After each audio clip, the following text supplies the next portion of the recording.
Hello, everyone. Bonjour. We're going to get ready to start in just a couple of minutes. We're watching as people come through the Zoom door single file, apparently. And it's always amazing to me how long it takes Zoom to enter people into the webinar. So there's a long list of people who have registered. We want to give everyone a chance to hear the same presentation. So we're just going to take a minute or two to make sure everyone's into the meeting. Thanks.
Hello. Bonjour, Quay. Je suis Raymond Sullivan, le directeur général de l'ACRU, l'Association canadienne d'habitation et rénovation urbaine. I am Ray Sullivan, the executive director of CHRA, the Canadian Housing and Renewal Association, and I am really, really happy that CHRA is hosting this webinar today. And I'm coming to you from Algonquin-Anishtabeg territory here in Ottawa. And the word Ottawa comes from the Anishinaabemowin word for trade and exchange. And Ottawa has been a place of trade and exchange for millennia. And I'm grateful for the opportunity to live and work here. And I honor the Anishinaabe, Haudenosaunee, and other Indigenous peoples who have used and cared for the lands and the waterways in this territory for millennia. When we talk about housing, who has it, who doesn't, who needs it, who has been denied their right to housing, this is very much tied to the idea of place and home and displacement from home. So for all of us working on housing issues, recognizing these links is a fundamental part of reconciliation. And I invite you to use the chat to tell us what territory you're joining us from. We're watching the participant screen on the Zoom function as people slowly trickle into the meeting. And we had close to 500 people registering for this webinar, which we're really excited about. But it seems that Zoom is letting people in one at a time, and quite slowly. So pour ceux qui parlent français, le webinaire aujourd'hui sera principalement en anglais, mais vous pouvez en profiter d'une traduction simultanée grâce à notre AI, IA, Wordly, et le lien et le code QR est affiché dans le chat. So there is a link for simultaneous translation in the chat. You can also, we hope, and this is a new feature that we're testing out today, toggle your screen to be able to see either English slides or French slides. So if you're using a single monitor, click the view options at the top of the Zoom window, and then select which shared screen, English or French, you want to view. If you're using two monitors, I'm told by the Zoom wizards that you can view both screens at the same time. Use the chat to let us know if that's working or not working for you, and we'll try to troubleshoot. Look, this webinar is super timely. So first, we're less than 2 years away from the end of Canada's first national housing strategy. And many of the programs under the NHS have already sunsetted. And second, the federal government has actually unofficially kicked off work to create a new national housing strategy, version 2. And discussions between the federal government and provinces and territories are already underway. And that also includes the future of the Canada Housing Benefit. So we've got 3 brilliant minds to talk to us about these things today. So Alexandra Flynn from the University of British Columbia, Carolyn Whitzman from the University of Toronto, and of course, Marie-Josee Houle, the federal housing advocate.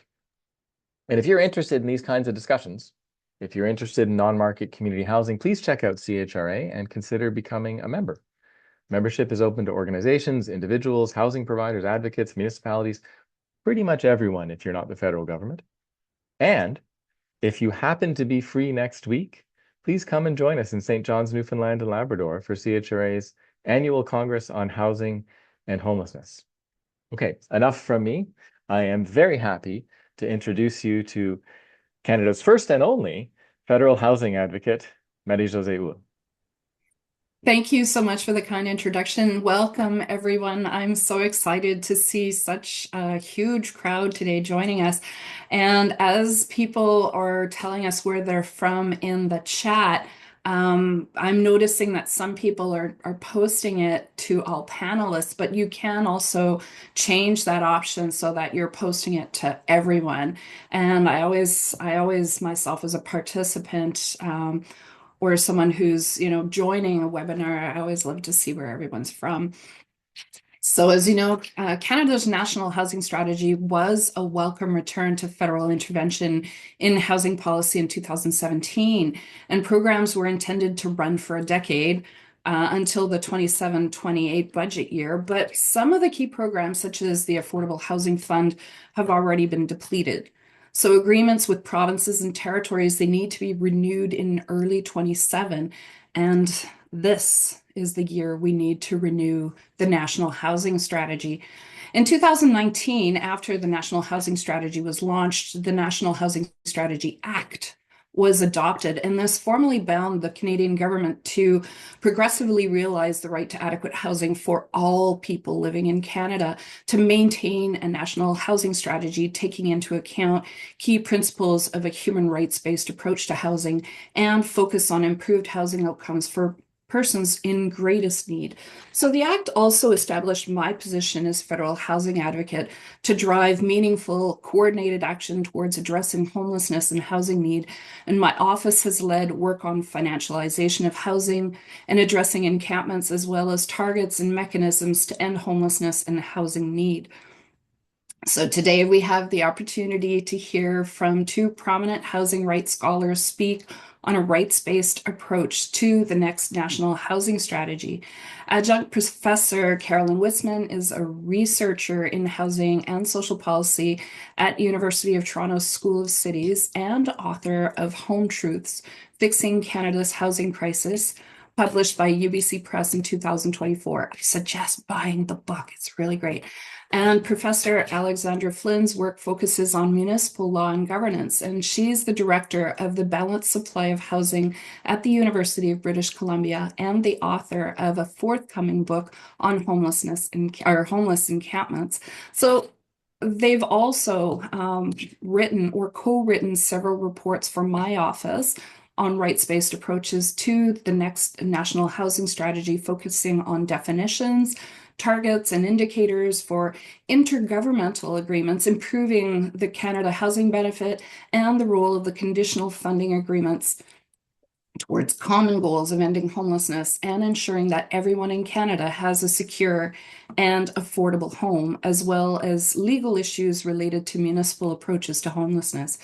So we're going to start with Carolyn's presentation. We will have time for a Q&A for both presenters after the end of the 2 presentations, but as they hit you, really feel free to put your questions in the Q&A function at the bottom of your screen. So Carolyn, I invite you to take it away. Thank you so much, MJ. And it's been really heartening to see all of the welcomes from across the country, from people I know and people I have yet to become friends with. So I'm going to be talking about two recent reports that I have written for the Office of the Federal Housing Advocate, working towards a rights-based national housing strategy 2.0. I don't have direct access to the slides, so I'm going to be saying next, and I'm saying next right now. And hopefully the next slide will come up, and there it is. Okay, great.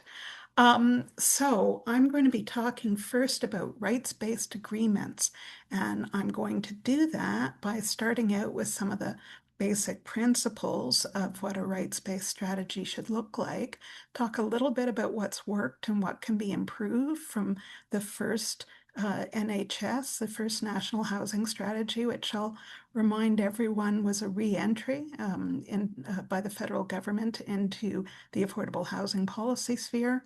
I'm going to talk a little bit about some critical definitions that we seem to trip up on a lot, a little bit about targets, a little bit about indicators, so how we know we're achieving these goals and targets. And then I'm going to briefly touch on the second report, The Future of Canadian Housing Benefits, noting that a really good report by Maitrey Foundation has been published in recent weeks, along with this report that strongly reinforces what's in the report. So next slide, please. So we have a National Housing Strategy Act. Interestingly, it came into place after the first National Housing Strategy was developed. And the first National Housing Strategy did have talk about the right to housing, but there were several specific aspects of the legislation that I want to start off with as a kind of framing device. So the purpose of a national housing strategy is to further the progressive realization of the right to adequate housing, and there's a whole bunch of internationally agreed upon definitions of what constitutes the right to adequate housing.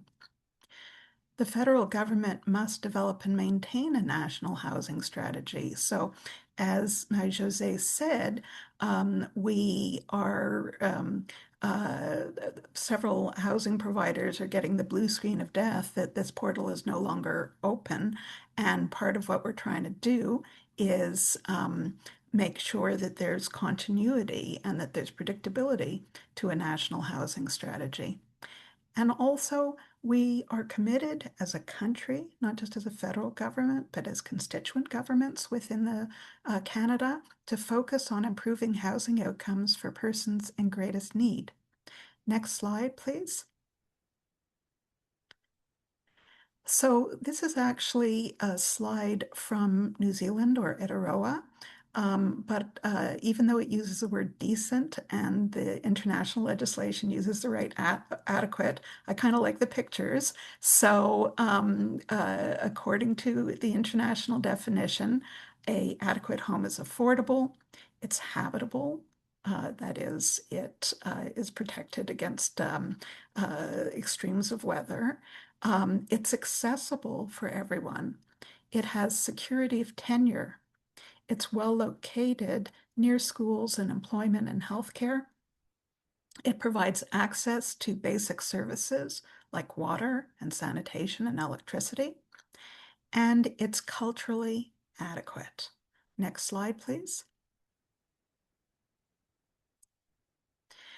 So Canada's housing adequacy measure, which is called core housing needs, so that measures whether people need housing or not. It includes affordability. It has a definition of affordability and includes habitability in terms of self-reported good repair and not being overcrowded. And in the 2016 census, as the first national housing strategy was being created, there were approximately 1.7 million households in core housing need, and 76% were very low or low income. But I want to point out before I go any further that core housing need doesn't include security of tenure, it doesn't include accessibility, and it doesn't include location. And just to give you a measure of security of tenure, 3% of tenant households were evicted in 2024 alone, which is an unacceptably high proportion.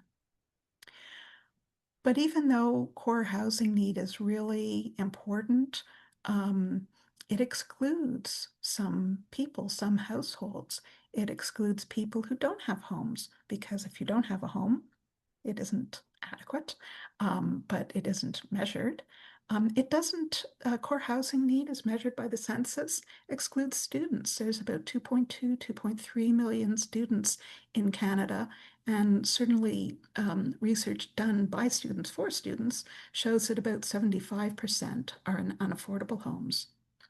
It excludes everyone in collective dwellings, whether they're renting a room, whether they're in supportive housing, whether they're in assisted living. And that's at least 700,000 people. And the majority of those are in homes that don't have secure tenure, that don't have basic affordability.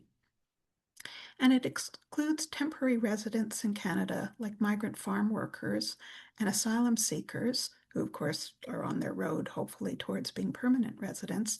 And that's at least 70,000 people, and the majority of those are in inadequate homes. It also doesn't include the concept of what we call suppressed household formation, so people who are forced to double up with family or friends. And it doesn't include the concept of suppressed demand, people who have to leave areas with jobs and services because they can't afford to live there. So all told, some work I did for the Federal Housing Advocate in 2023 found at least, and this was based on the 2021 census, 4.4 million households in housing need, which is almost 1 in 4 households. And we know from the OECD that 50% or over 50% of low-income renters in Canada live in unaffordable housing. So we undoubtedly have a housing crisis. Next slide, please. So to go back to those principles of a housing rate approach, that's what I used to evaluate the first NHS and make recommendations towards the next national housing strategy. Are we prioritizing vulnerable groups? Are we meaningfully engaging with them? Are we addressing discrimination and inequality as it affects the right to housing? Are we using all appropriate means to promote the right to adequate housing? And are we allocating sufficient resources? And are we ensuring independent monitoring of the realization of the right to adequate housing? Next slide. So there were some things that worked in the National Housing Strategy. First off, it was, as I say, a formal reentry of the federal government into housing policy, which had been left to provinces and territories, many of whom downloaded that responsibility to municipalities in the early 1990s. So it did prioritize vulnerable groups. It had targets of reducing chronic homelessness by 50% from what it estimated then, and it was an estimate of 35,000 people, and to reduce core housing need by 530,000 households from an incomplete count of a little less than 1.7 million households. But one of the issues was that those targets were static. It didn't take into account what happens if population grows. It looked at numbers instead of proportions of population. And really, a rights-informed housing strategy should have had a long-term goal of ending homelessness. Another thing that worked, at least partially, about the National Housing Strategy was that it had talked about addressing inequality and discrimination. And it undertook GBA plus, that's intersectional gender and intersectional analysis of some program outputs. So there were sub-targets for women, girls, and gender diverse people in its Affordable Housing Fund and Rapid Housing Initiative programs. That was 2 of the many programs in the National Housing Strategy. But it didn't look at outcomes. It looked at outputs, affordable homes. It didn't look at outcomes, like reducing the proportion of single mothers in housing need, just to give you one possible outcome. Next slide, please. So there's some things that clearly need improvement. One is prioritizing vulnerable groups, and multiple evaluations of the National Housing Strategy have found a poor alignment of targets and of programs. So the biggest program in the National Housing Strategy, which is now called the Apartment Construction Loan Program, has received $55 billion in financing with an output. Only 3% of homes created are suitable for those in housing need or who are without homes. And there was no GBA analysis of that particular program. Another aspect that needs improvement is meaningfully engaging with vulnerable populations. So starting in 2018, the Indigenous Housing Caucus of the CHRA created plans to address housing and homelessness by and for Indigenous people, and it's been largely ignored despite clear evidence as to the overrepresentation of Indigenous people within the population that doesn't have homes, and high incidence of unaffordable, overcrowded, and poorly repaired housing both on and off reserve. Another aspect that needs improvement is addressing discrimination and equality. And again, I'm just giving one example. Despite clear evidence that people with disabilities, whether they be mental, physical, intellectual, suffer higher rates of homelessness and housing need, there is still no clear guidelines or measurements in relation to accessibility for people with disabilities. And in terms of using all appropriate needs to promote the right to housing and allocating sufficient resources, most of the programs were unilateral, so between the federal government and a developer, and the role of provinces and territories and municipalities and regions and Indigenous governments were largely neglected. And I think that Alexandra Flynn will be talking a little bit more about that. Next slide, please. So how do we better integrate right to housing principles and elements? Well, one way to start is one clear income band-based definition of affordability in all programs and analysis of all the outcomes in terms of gender and intersectional analysis. So my work for the Housing Advocate in 2003 found 6 different definitions of affordability in various programs. There definitely needs to be more meaningful engagement with vulnerable populations and the recognition that decision-making for Indigenous housing must rest with First Nations, Métis, and Inuit governments and organizations for on and off reserve housing. Addressing discrimination really requires new indicators that are used at all levels of government, as well as programs related to tenure security and accessibility, as well as other aspects of the right to housing. And in terms of using appropriate means, how can we create better partnerships through conditional agreements? Next slide, please. So we need, in order to agree, we need the same language. We need standard definitions. So we need an income-based definition that recognizes that the needs of very low income people are different from middle income people, that the needs of a single person might be different from a family with 5 children. We need a standard set of income categories, and we did have a standard until 1992. We've proposed at the Housing Assessment Resource Tools Project a better standard in that it uses regional incomes as a basis because incomes are different in Gander and Victoria. We need a standardized real-time data that actually measures the number of people without homes, because if you don't count people, they don't count in policy. And at the moment, we don't have a standardized way of counting homelessness. We need to recognize the importance of non-market housing. So housing provided as a community benefit rather than for profit, which is often referred to internationally as social housing. Sometimes it's called community housing. And we need to focus on priority populations through disaggregated data. And one priority population that's been neglected are the needs of people who are recently incarcerated. I'm going to try to turn up my volume. Next slide, please.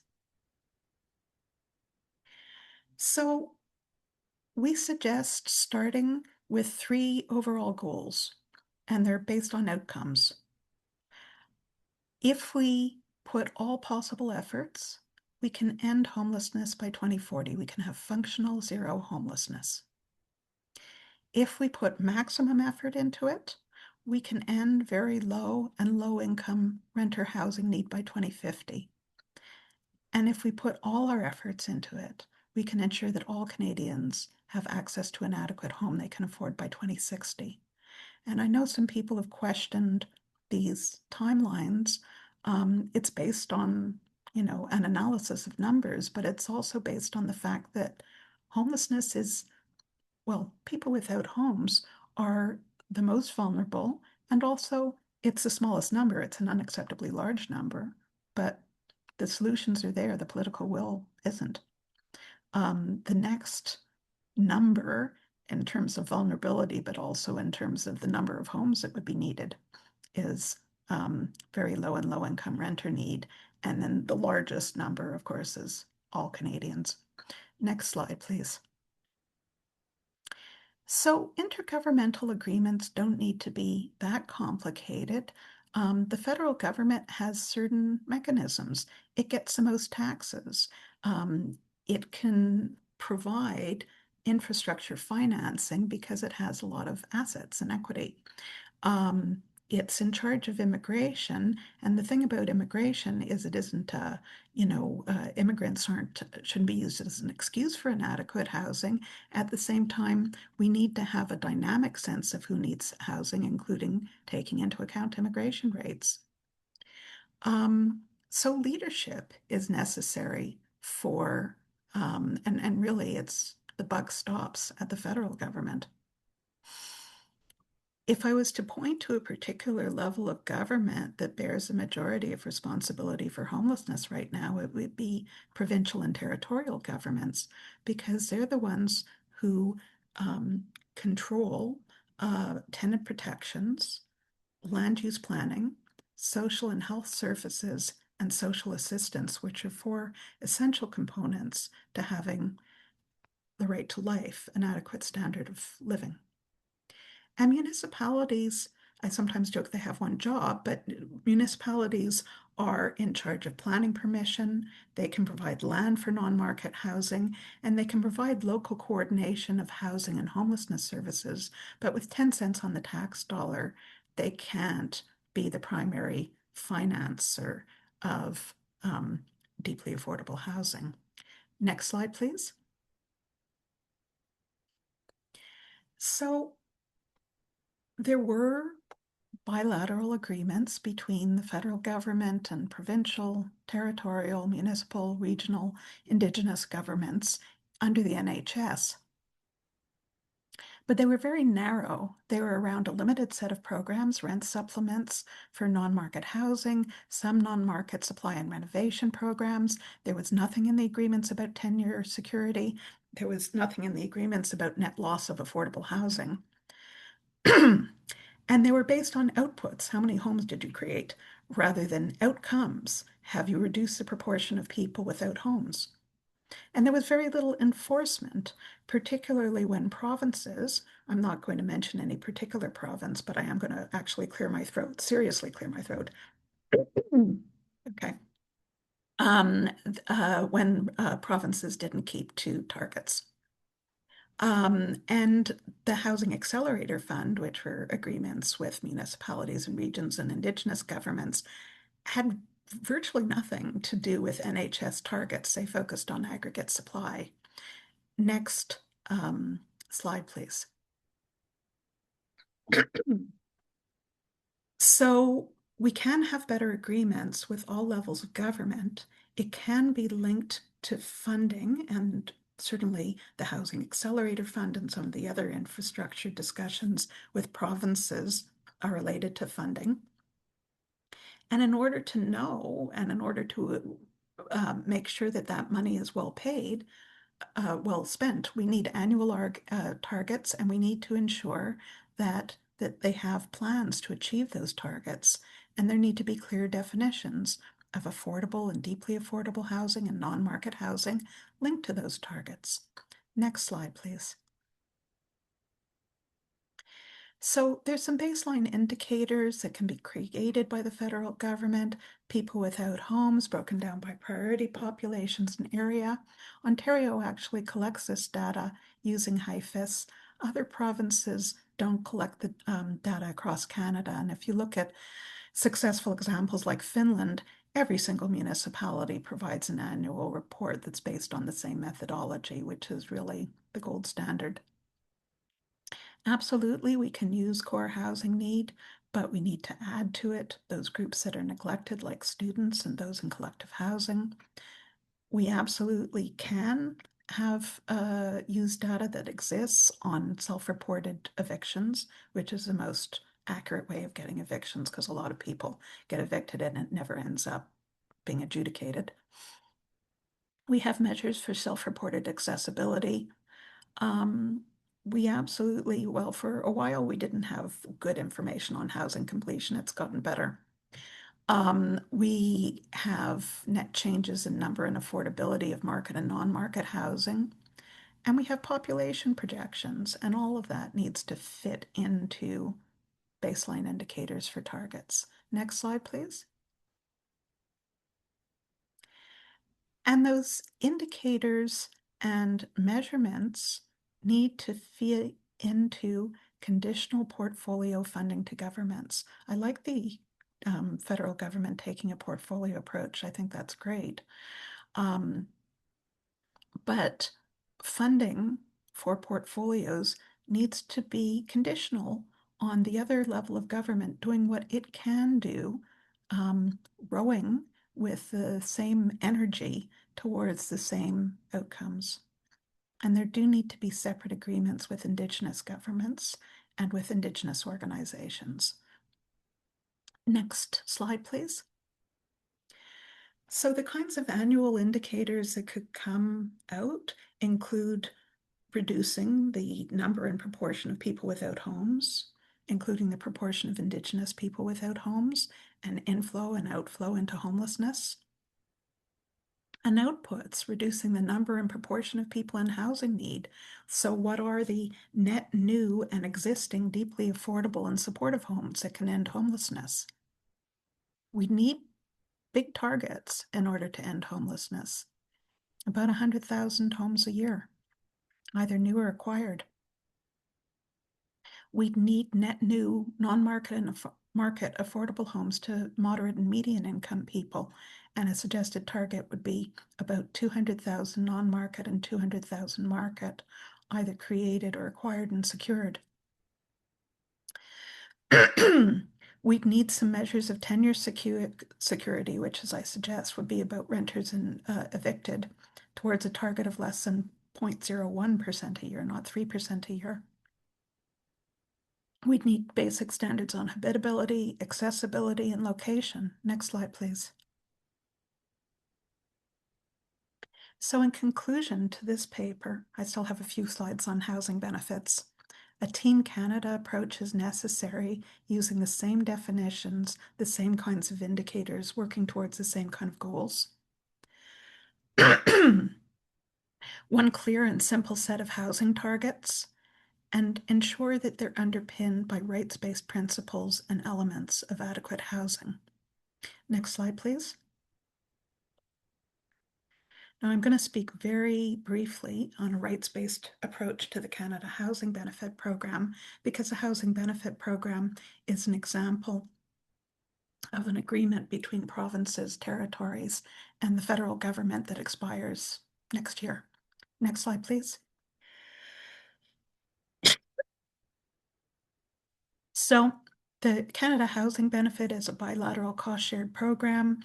That means there's contributions from two levels of government. It was introduced as part of the National Housing Strategy a couple of years after the rest of this housing strategy started. And it's intended to temporarily bridge the gap, temporarily. I stress that, between market rents and affordable housing costs for 300,000 households, up to 2,500 a year, total 4.6 billion in the budget over the 8 years. And it's the main program that's directly aimed at the target of reducing core housing need by a little over 500,000 households. It's not about supply, it's about demand. Next slide, please.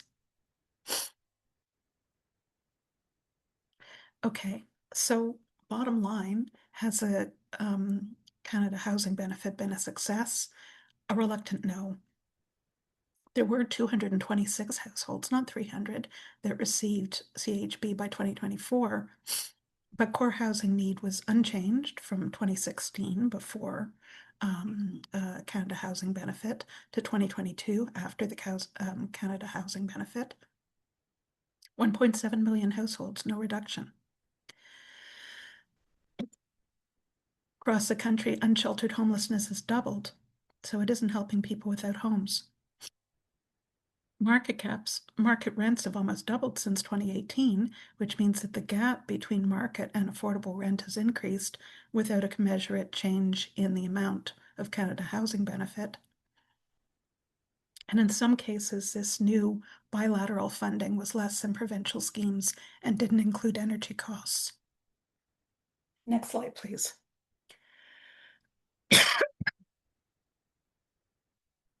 So I want to do a quick comparison between the Canada Housing Benefit, which is a traveling that goes with a household, versus two community housing initiatives that were attached to units within non-market housing.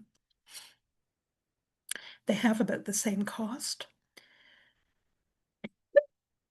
They have about the same number of households who've been helped. The latter goes to non-market housing providers whose operating agreements were expiring. The average market asking rent is about twice as much of what a low-income household can afford, which can lead into a shortfall many times higher than the maximum for the Canada Housing Benefit. But in non-market housing, the gap between market and income-based rent is much, much lower, about half as much as it is with market rent. Next slide, please. So the Canada Housing Benefit is a poor fit with a rights-based approach because even with it, market rents are still unaffordable. Many of those options aren't habitable, and many of them lack security of tenure. Market landlords charge rapidly increasing rents over time in comparison with non-market landlords and evict more often than non-market landlords. Traveling rent subsidies were pursued under the rhetoric of choice, avoiding concentration of low-income people in a neighborhood that had fewer jobs and service opportunities. Unfortunately, available low-cost market units are usually in poorly located areas, and the high cost of demand-side interventions like rent subsidies over time diminishes resources that could be provided to non-market supply. So supply-based approaches are less expensive to governments in the long term. Next slide, please. So how to improve the Canada Housing Benefit? And again, I'd say there's a very good recent report that also has similar recommendations from the Maitri Foundation. And they too point to Manitoba as a good practice. It covers a higher proportion of very low and low income renters with a more adequate amount. There are still supply issues, so the number of people you can use rent benefits with, but it is closer to adequate. There have been ideas of a guaranteed livable basic income at the federal level, and we know that COVID era income supplements reduced core housing need by 250,000 households, more successful than any program in the NHS, at least until those benefits ended. So there are ways to increase incomes, and there need to be ways to increase incomes to the point where people can rent a home. So there are a number of proposals on how to improve the Canadian housing benefit. Next slide. It clearly needs to be expanded, both in terms of the amounts that are used and the number of participants, and linked to the immediate impact on the goal of ending and preventing homelessness. Those are the people who are the most vulnerable. It needs to be linked when possible to non-market rather than market supply for greater long-term effectiveness and tenure security. And it needs to be linked to conditional agreements with provinces and territories to increase social assistance and health and social supports, because the federal government should not be helping provinces and territories to further roll back their benefits. Next slide, please. That's it for me. Sorry to have taken so much of your time. On to Alex. Thank you so much, Carolyn. I always learn so much from you. I'm really thrilled to be presenting here today with such an esteemed and brilliant group of people. I also took a quick look at the participants, and I'm even more honored to be here amongst all of you who I know are working, many of you are working on this urgent issue in different ways as well. So thank you so much for having me. I'm joining you today from the territories of the Musqueam, Squamish, and Tsleil-Waututh peoples. 2 days ago, I read a report that's going to Vancouver City Council that our levels of homelessness have yet again increased since 2025, with Indigenous peoples who represent those homeless encampments rising in this time period. I know in the news we've gotten, maybe rightly distracted by all sorts of other issues that are going on globally, all sorts of other injustices. But this injustice, this crisis, is a dire human rights crisis. And I'm just very grateful to those at CHRA and to Ray and to Marie-Josee for making sure that this issue stays on the radar and that we keep talking about it. So next slide. So I'm going to contribute really just one thing to today's webinar, which is that this issue, this crisis of housing, is a crisis of federalism. You've seen this image also on Carolyn's slide. I swear I didn't steal it from her. It's just our hive minds are so well in tune. This is our Canadian housing framework. Canada does not have a holistic legal framework that makes any sense. If any of us were going to sit down and design what we would think of as an ideal housing framework, it would not be the one that we have. This is a failure of federalism, the situation that we're in. Next slide. And the part of the reason why we have this failure of federalism is because we have a constitution that doesn't include housing. Sections 91 and 92 spell out in great detail all of the different responsibilities that attach to either the federal or the provincial government as of 1867. And housing is nowhere in the Constitution. And I think that's a big part of why we have so many of the issues that we have today. Next slide. Now, in 2019, as we know, the federal government recognized that it had a big responsibility to play in housing after decades of trying to step back from responsibility over this area. They introduced the National Housing Strategy Act, which included a commitment to the progressive realization of the right to housing and the recognition that the right to adequate housing is a fundamental human right that's affirmed in international law. Through this legislation, offices like the Federal Housing Advocate were created.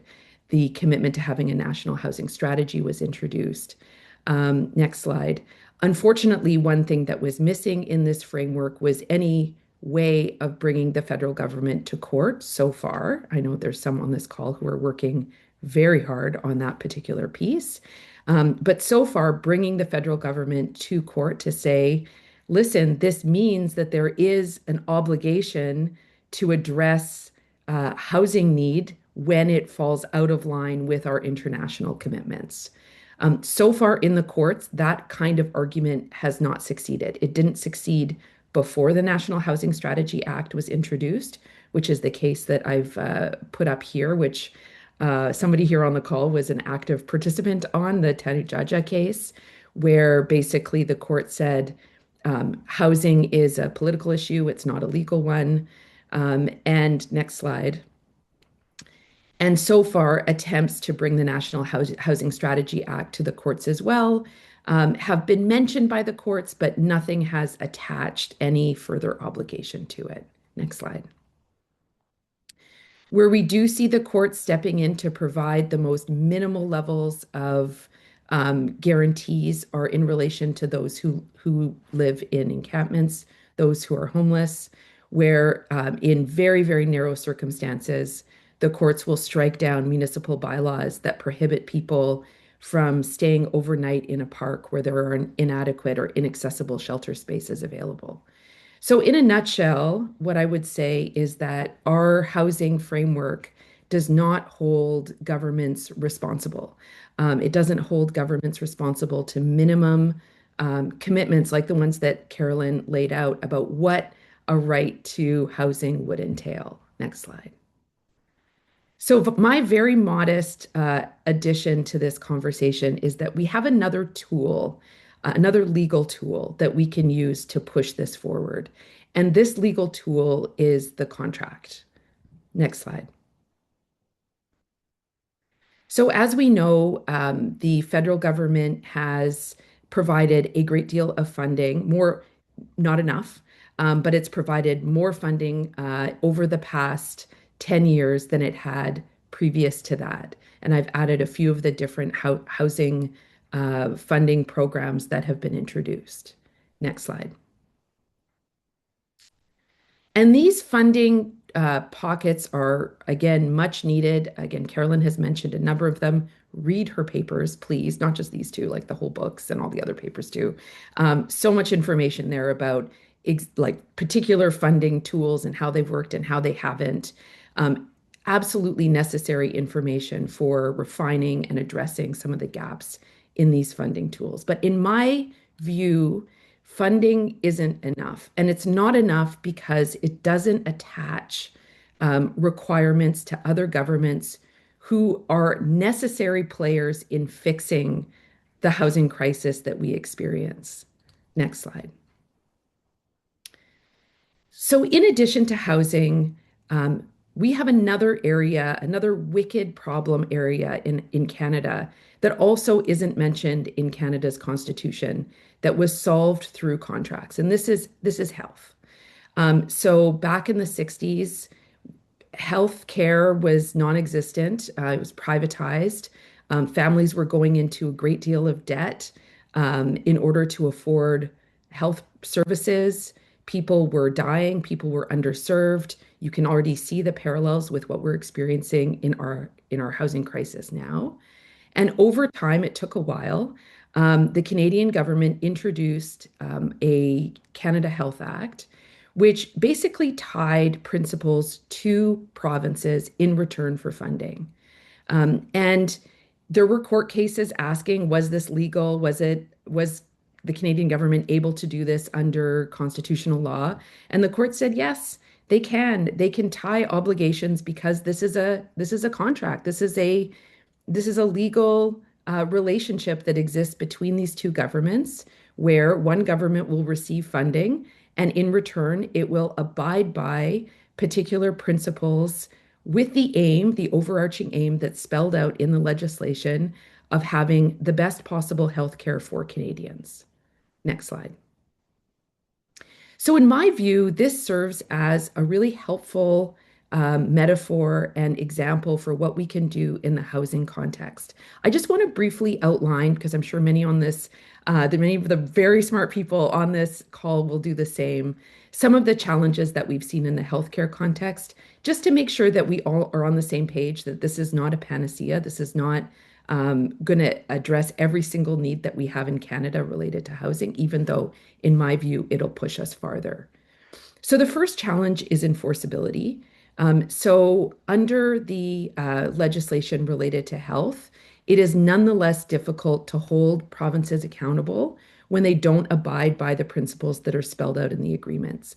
Bottom line, the major tool that's available to the federal government is to withhold future payments or to bring actions to exert political pressure in other ways to provinces that fail to do so. And by and large, that kind of political maneuvering is helpful. It is helpful in pushing provinces to make sure that they abide by the underlying principles that they have to abide by under their agreement with the federal government. Next slide. A second challenge that doesn't exist in the context of healthcare when it comes to housing is the status of municipalities. So we've already seen some provinces step up and say the federal government cannot have relationships that directly engage with municipalities. And this is a real issue because a lot of the funding that we have in the housing context are housing that goes directly from the federal government to the municipal governments. And so this will be something that will have to be dealt with. And I know we have a question that's going to come up later where we can get into some of the weeds on how this might be addressed. But again, because we have federalism, we have a federal country, we have a lot of different players who have views on how things are supposed to work. And this will likely be an issue if the federal government introduces principles and requirements in return for federal funding related to housing. Next slide. But probably the biggest challenge that we have when it comes to creating an analogous regime like we have in healthcare in the housing context is political will. So way back in the 60s, when we had many, many people not covered by health insurance, when we had bankruptcy as a result of the cost of healthcare, there was such a strong push on behalf of Canadians to have governments introduce these measures that the governments were inevitably forced to do so. I think the question that all of us still need to ask is, have we reached that point when it comes to housing? I know we use the word crisis. I know it's still not quite headline news as much as it used to be. But is political will such that the federal government is going to introduce a model that looks like this? Next slide. So this is the push, really. We have a right to housing that's recognized in federal law, and we have a right to housing that's, in my view, also kind of bankrupt. How do we make sure that this right to housing has teeth and that it's realized across our housing spectrum? What would it mean to have a right to adequate housing being recognized in Canada? Well, the bottom line is the federal government is providing a lot of the funding to make this happen. But so many of the elements that comprise a right to adequate housing are the responsibility of provinces, of municipalities. Next slide. And so for us to imagine a housing framework that isn't that Spider-Man meme of all of these different Spider-Men pointing at one another, this is what we would need to see. This is what we would need to see to have the human rights standards that are enshrined in the National Housing Strategy Act actually realized. We cannot have evictions into homelessness, bottom line. It cannot happen that people will lose their housing, whether it's because the most common reason that people lose housing is through no fault of their own. A landlord has decided or opted to use that housing for their own purposes. Second, because of income, because they don't have enough income to support housing.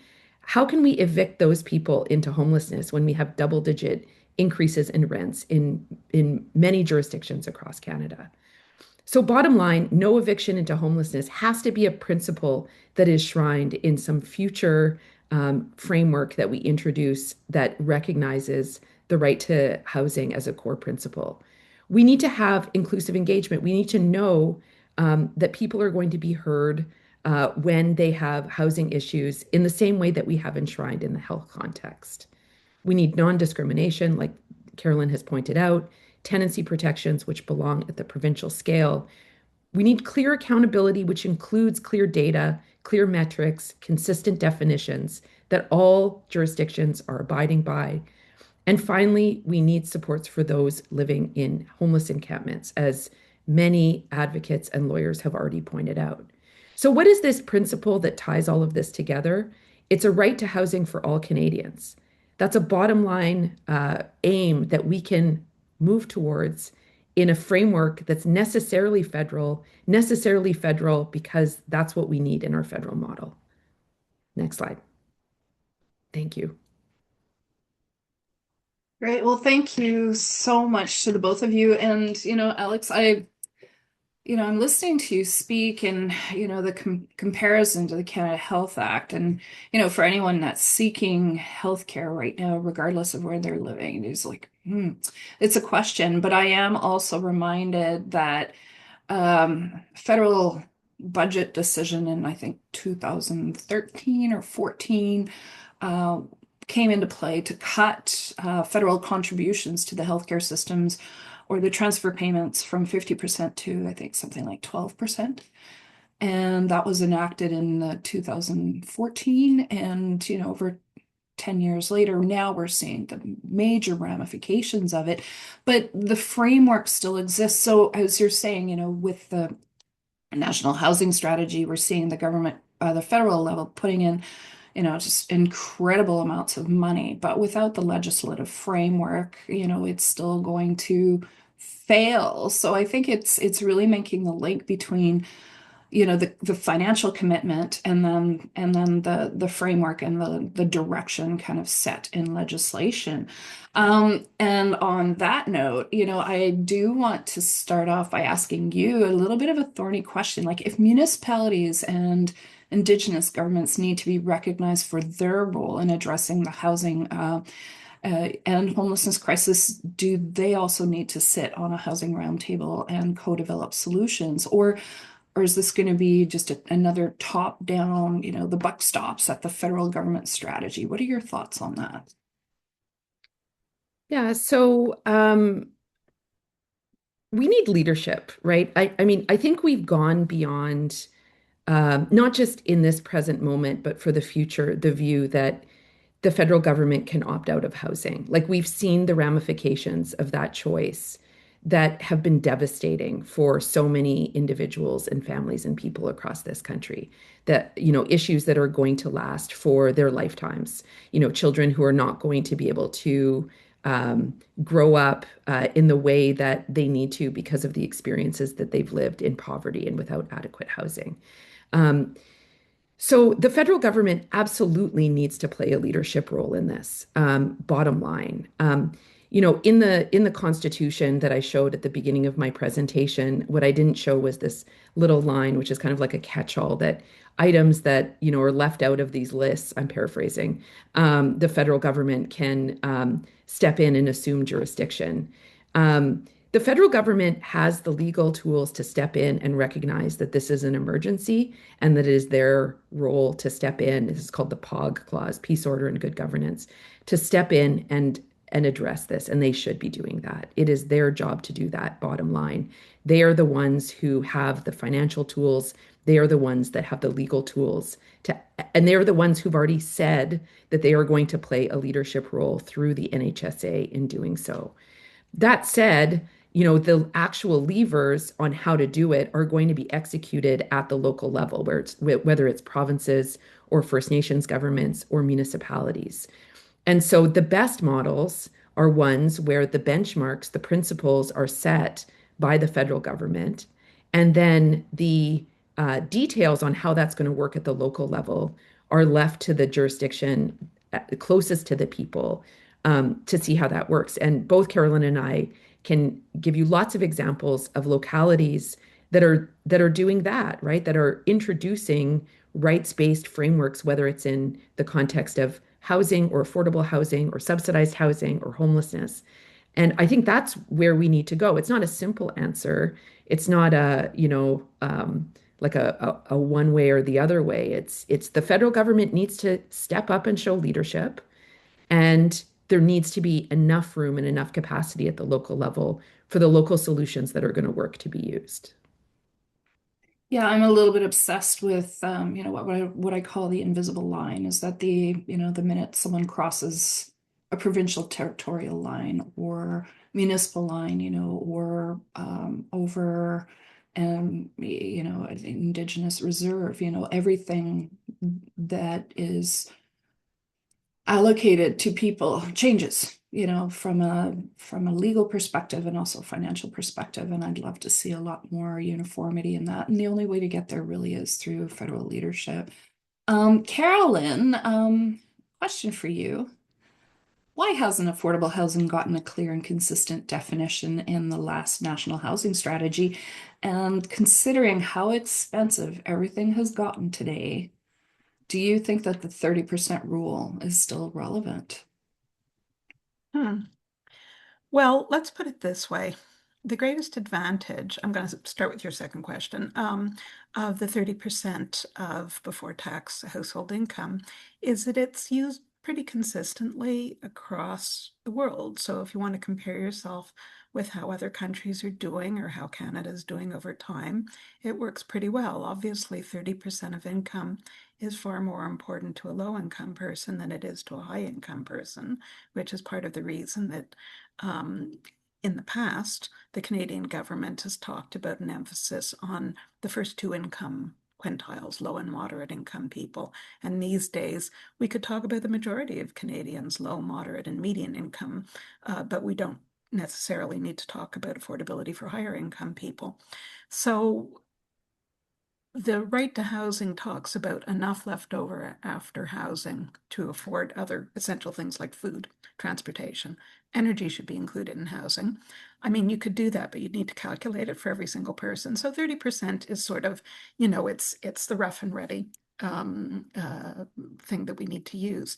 As for the first question, why? I mean, I am a historian and I'm always interested in these questions. I think a lot of the programs were already in people's heads, particularly what's now known as the apartment construction loan program, and it got awkwardly fit into the national housing strategy rather than starting from the targets that were there and developing programs that would meet those targets. That's my short answer. Okay, great. Thank you.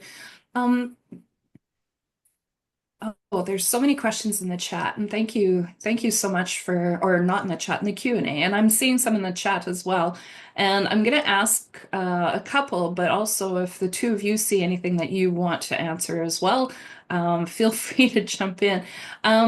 What can be done to assist students, immigrants, and low-income renters who, due to financial constraints, live in very unhealthy housing? Well, Any I'll start thoughts? things off if that's okay, Alex. Our hive mind needs to work together. So students were not included, as I say, in measurements of core housing need, nor was the need for student housing to be met in any of the programs until the National Housing Strategy, until fairly recently when student housing did make it into a couple of programs. So obviously there needs to be better student housing programs because they're such an important determinant of the need for low cost housing. And also from the students' perspective, we're talking about an inheritocracy taking over from meritocracy in Canada. If you don't have enough money to access the post-secondary program that you need, and that includes being able to perhaps move to somewhere to access education, then not only you, but your whole generation gets poorer. So I've always been very passionate about the need to include student housing. As for housing for new migrants, absolutely. One of the population groups that's there in priority populations, I think there was a question about whether the same priority populations would be in the new national housing strategy. I don't know, really good question to ask the housing minister. I think that in most cases they're a good set of priority populations, but it isn't, housing policy isn't necessarily analyzed that well for whether it's meeting those needs. I would mention that one group, and I know you're very passionate about this as well, Marie-Josee, which are people who are incarcerated, and there's just such a pipeline of prison to homelessness, homelessness to prison right now, and it can be broken and it needs to be broken. So I'll leave that there. Yeah, I'm glad you're bringing that up because there was a question also around, what the next review panel is going to be on, and it is going to be probably in that vein, and it's for multiple reasons. One, to get review panels in front of yet another minister. I think the justice minister needs to be involved. It's not just homelessness and housing precarity is not just the federal minister responsible for housing or public safety and security or even health. Like now we're seeing them getting involved. We're hearing that they're meeting regularly, but I think it needs to be broader.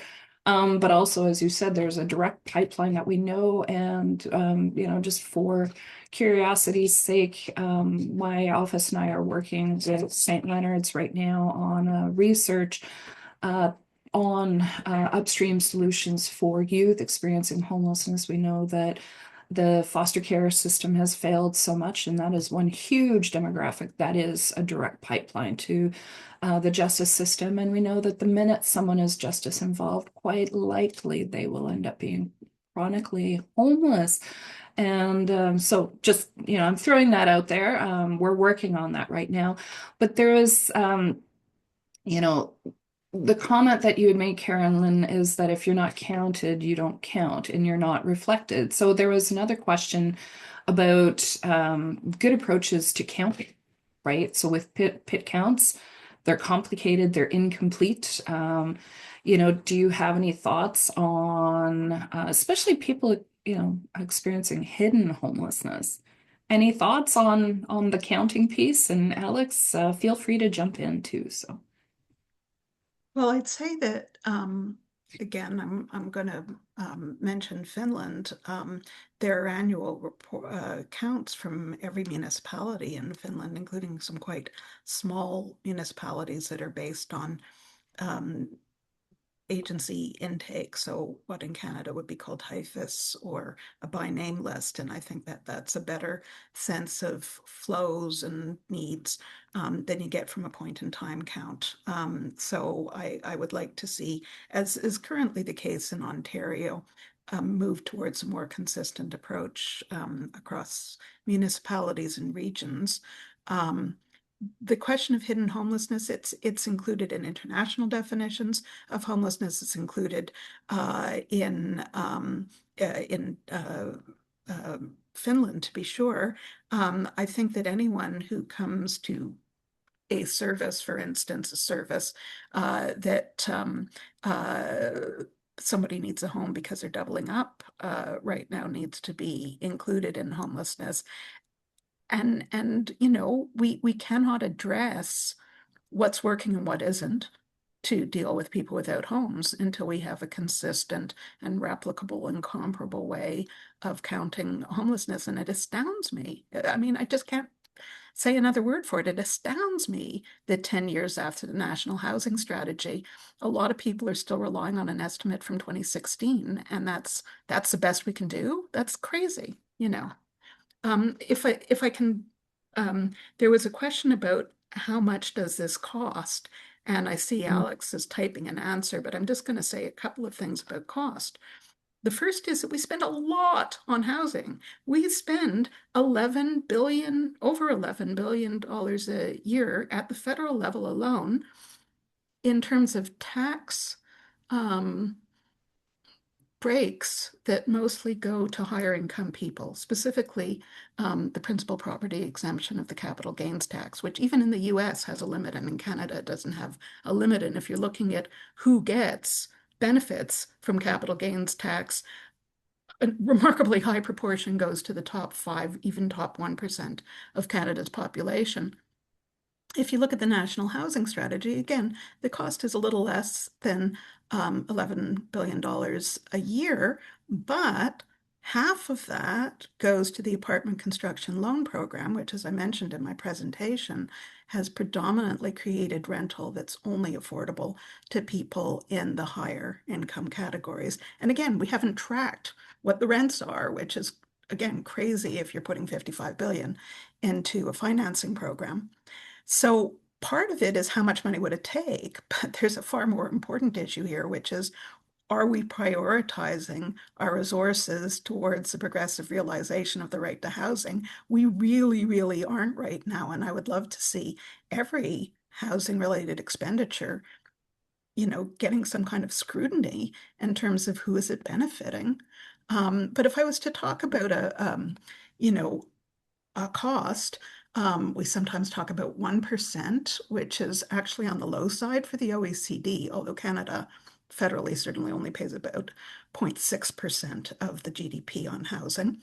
I would argue that in order to address the right to adequate housing, you'd need about 2% of the GDP, and 1% of the GDP would be about 43 billion a year. 2% would be 86 billion a year, but that would be, I would argue, all aspects of government, not just the federal government. So saying an amount of money is it's only part of the answer. Part of the answer is, are we spending the money effectively? Right. Alex, is there anything you wanted to add or anything you want to address? Yeah, I mean, if we wanted to count the number of people who are in housing need in a consistent way, we could do it, right? These are not intractable problems. These are not problems that far more complex jurisdictions like the entirety of the European Union have confronted and come up with different tools to address. So this is a political choice not to have a clear approach to um, gathering regular information and holding themselves, the governments themselves, accountable for reducing the number of people who are in that situation. Um, I guess I don't want to bluster too much, but that's basically what I want to say. It's a choice not to have a coherent set of definitions and a coherent methodology for capturing the number of people who are in acute housing need, whether it's through an amplified and less harmful point in time count, um, or using administrative data, or using wait lists or incorporating those into counts. There's so many different, I mean, I don't want to get granular because I'll just spiral out in terms of the methods on how to capture the number of people who are facing acute housing need. Um, but the bottom line is we have a problem that is getting worse and worse and worse, and people are dying on our streets at levels that are unprecedented in Canada, that are an embarrassment given the amount of wealth that we have as a country. And we need to do something to fix it. And we need to have consistent data at the national level that points a finger at a government saying this is your job to bring down. This number is yours to bring down and to fix. And the right place for that to be is through the national housing strategy. If I'm stepping back, looking large, I see a few points of frustration or just major flaws. I think in how Canada or the Canadian government is being fed their information. And I think there seems to be two streams, right? There's housing for, the everybody. And then there's housing for people that are most difficult to house, people with low income, people who are, all the people who normally aren't counted.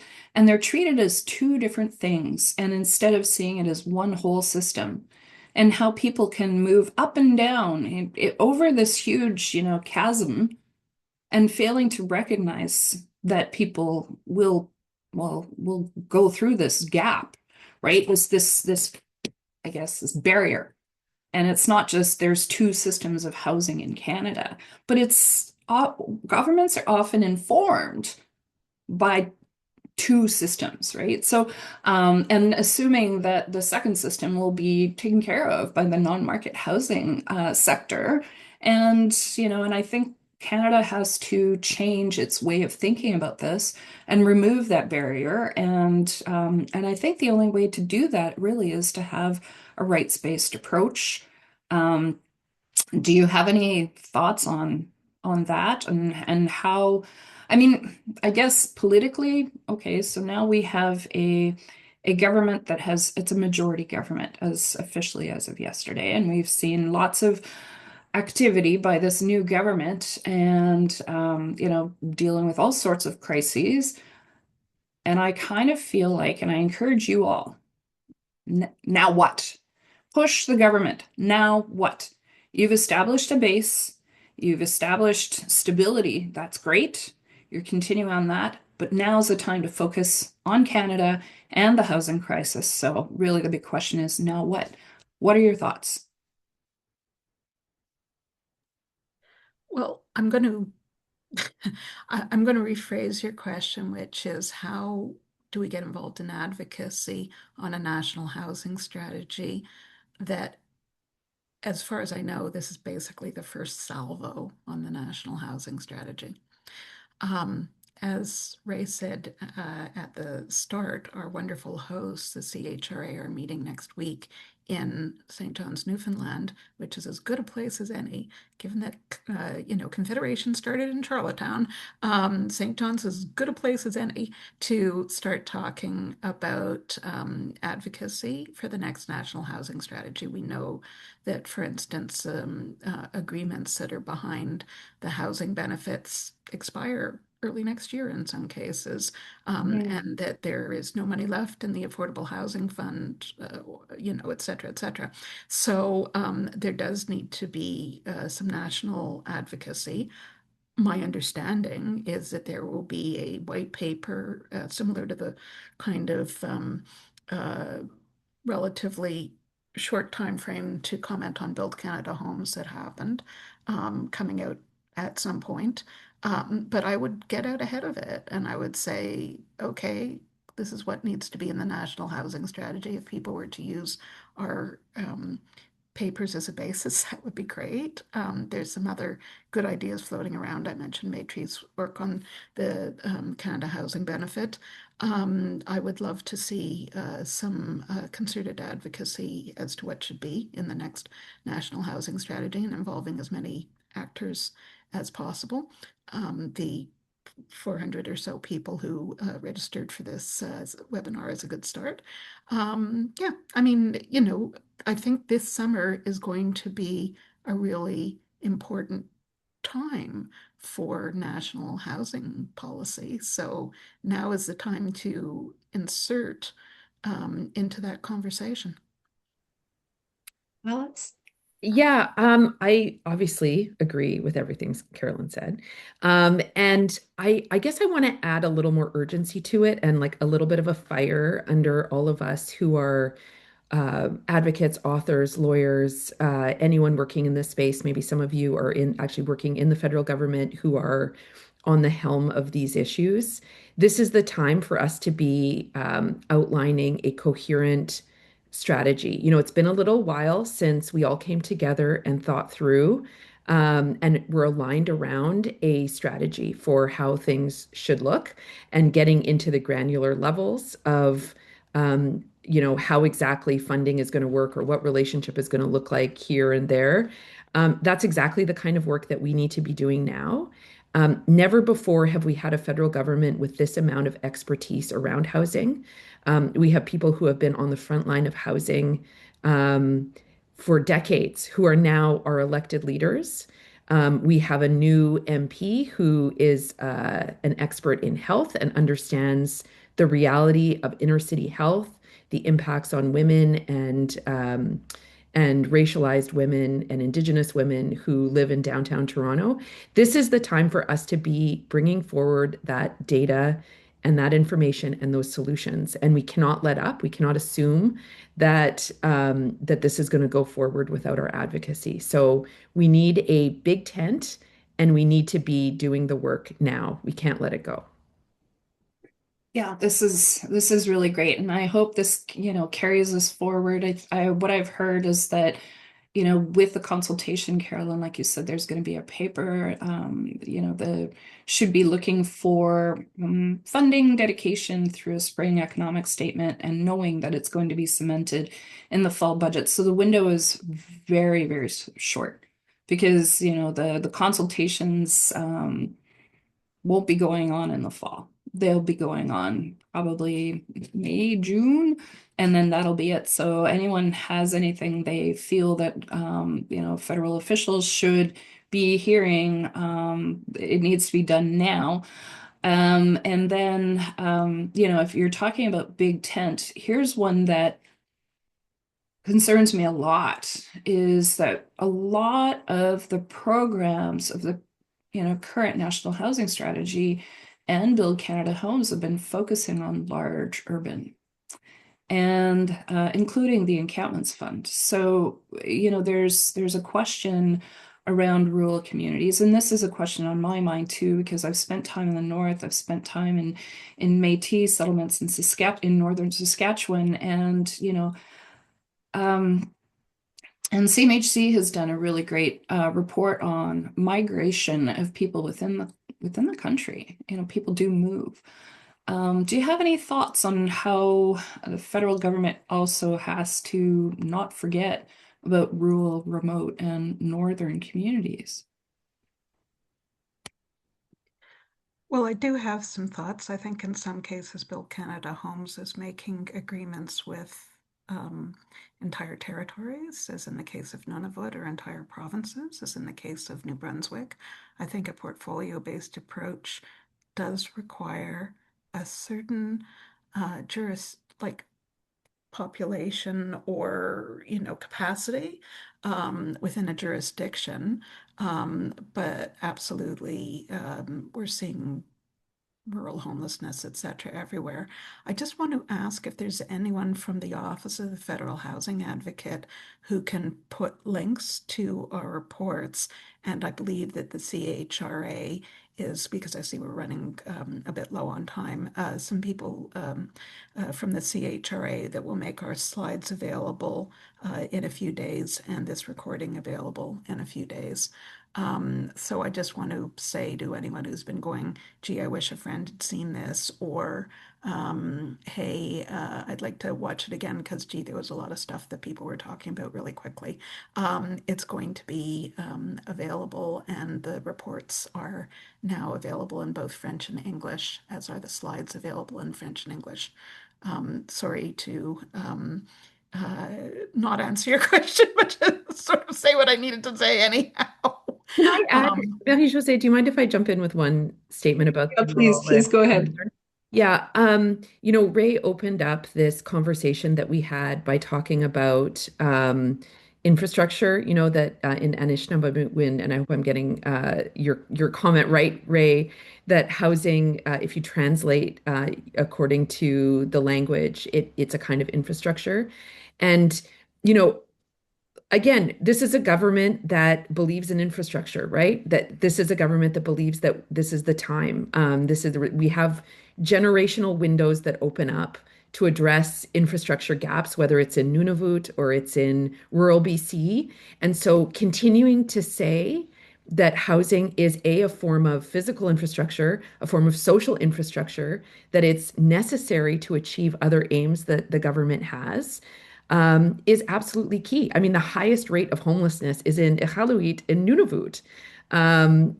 This is a very cold place. We should not have homelessness anywhere, but we should not have people in such remote places who can't live, in good lives. So I think this is a time just to remember housing is still an issue. And so when we talk about defense and we talk about trade and we talk about other elements that are going on in the world, we still need to talk about housing. It's the glue that binds all of this together. And one thing that I find fascinating is I'm attending symposiums, with the intersection of health and housing, which is great. I get scared sometimes when I see or hear that it's still couched as a supply issue, right? And everyone's just saying, oh, well, if we just build more, and if we get the underlying root is that it's a supply issue, and I feel that we need to do better. I think we need to go deeper and really be honest about financialization, talk about poverty, talk about racism and colonialism as well, and not just let it sit and float to the surface as just a mere supply issue. And again, that really comes back to the human rights-based approach.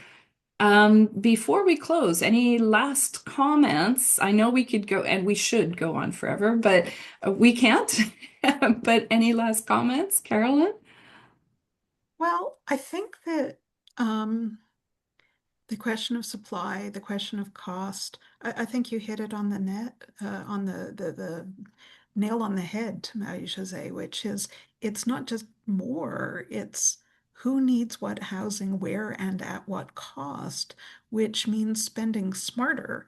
I mean, it does in many cases mean spending more, but it also means spending smarter and being really clear about what we mean by adequate housing or what we mean. There was a really good question about landlord-tenant law, which I'm not going to have time to fully get into, but I think the rules need to be clearer.